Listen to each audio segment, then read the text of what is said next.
হযরত শাহজালাল আন্তর্জাতিক বিমানবন্দরের কার্গো ভিলেজের ৯ নম্বর গেট দিয়ে পণ্য খালাস শুরু হলেও নানা সীমাবদ্ধতায় তাতে বেশি সময় লাগছে। তথ্য কেন্দ্র না থাকায় পণ্যের হদিস পাচ্ছেন না আমদানিকারকরা।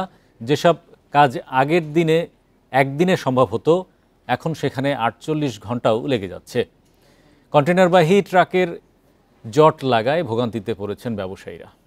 বান্ডেল থাকলে প্রতি সেনমানিতে টাকা বাঁচবে। বিকাশ সেনমানি বান্ডেল কিনে জিতুন প্রতি লেনদেনে। বিমানবন্দরে কার্গো ভিলেজের ৯ নম্বর গেট। আমদানি করা পণ্য পরিবহনের জন্য দীর্ঘ সময় ধরে অপেক্ষায় সারি সারি ট্রাক। কার্গো ভিলেজে আগুন লাগার পর বিকল্প উপায়ে সাময়িকভাবে পণ্য খালাস শুরু করেছে Dhaka customs.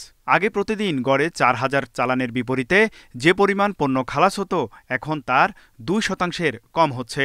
Dhaka customs office থেকে ৯ নম্বর গেটের দূরত্ব প্রায় ১.৫ কিলোমিটার হওয়ায় প্রয়োজনীয় কাগজপত্র জমা দিতেও ভোগান্তি পোহাতে হচ্ছে C&F এজেন্ট কর্মীদের। অন্ধ মানুষের মতন করে আমরা মাঠে দিয়ে দিয়েছি।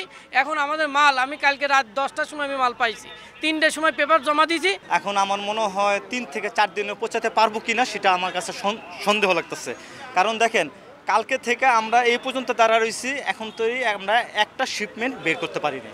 সময় মতো পণ্য খালাস না হওয়ায় স্বাভাবিক বাণিজ্যিক কার্যক্রমও পরিচালনা করতে পারছেন না সংশ্লিষ্টরা। ফ্যাক্টরি চালু করা, প্রোডাকশনে যাওয়া, প্রোডাকশনকে স্বাভাবিক করা এবং আপনার এই যে মাঝখানে যে 2 দিন 3 দিনের গ্যাপ, সেটাকে রিকভার করে এসে আবার পুনরায় স্বাভাবিক পর্যায়ে ফিরিয়ে আনতে এটা বাধাগ্রস্ত হচ্ছে বলে আমি মনে করি। সমস্যা সমাধানে একসঙ্গে বৈঠক করেছে সিভিল এভিয়েশন কর্তৃপক্ষ, ঢাকা কাস্টমস, জাতীয় রাজস্ব বোর্ড এবং C&F এজেন্ট অ্যাসোসিয়েশন। এতে কার্গো ভিলেজের বাকি 3টি গেট শিগগিরই খুলে দেওয়ার ব্যাপারে আলোচনা হয়েছে। এখান দিয়ে মাত্র 2% পণ্য বের হচ্ছে না, সম্ভাবনা। আর এখানে এসে কাজ করা সবার জন্য দুর্বিহ। গোডাউনে আরও 2টা গেট মনে হয় রিপেয়ার হচ্ছে, খুব শীঘ্রই মনে আমরা দেখতে পারবেন যে ওখান দিয়ে মনে হয় বাট ইন্ডাস্ট্রিয়াল পণ্য বা গার্মেন্টস পণ্য খালাসের মনে হয় প্রক্রিয়া চলতেছে।